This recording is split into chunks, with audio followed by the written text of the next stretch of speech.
Vaudeville, over-the-top stage productions, and silent films were all the rage in the roaring 1920s as post-war New Englanders enjoyed a gold rush of new entertainment palaces from Beverly to the Back Bay. 100 years later, many of those marquees have gone dark. Those that survived the wrecking ball and found a way to thrive are something of a white whale these days. But they are out there in places like New Bedford, where in 1956, Moby Dick, starring Gregory Peck, premiered at 3 local theaters to much fanfare. 2 have since closed, but the Zeiterion remains. At that time, this space was called the State Theater. This theater opened in 1923.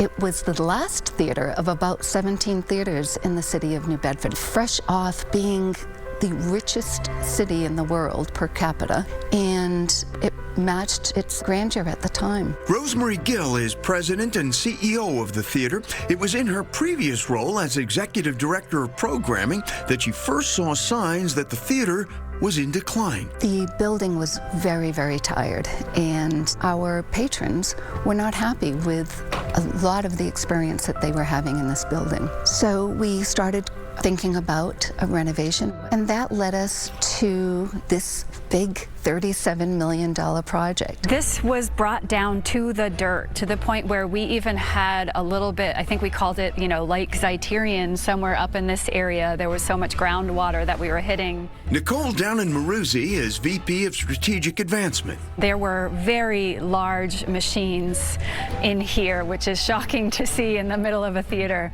Once the foundation was relaid and the pitch of the space improved for better access, the team looked up and realized the featured mural had changed a lot since 1923. And what we found in the peeling back of layers and looking at some original images of the space is that it actually had a more monochromatic color scheme that matched the space a little better, so we brought it back to its original.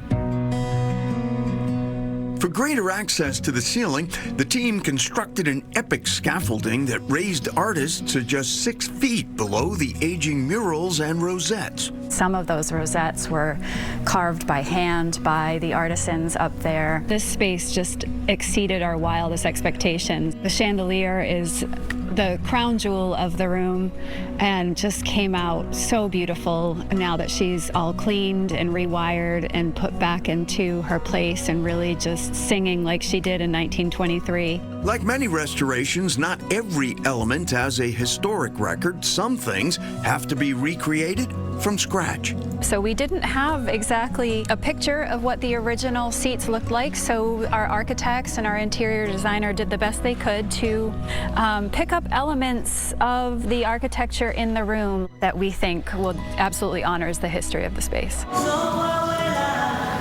Beyond aesthetics, this renovation has included new ways of using the space to better engage the community it serves. Tonight we have our Stage Door Live series. It's a really special experience where the audience and the artists sit on stage together.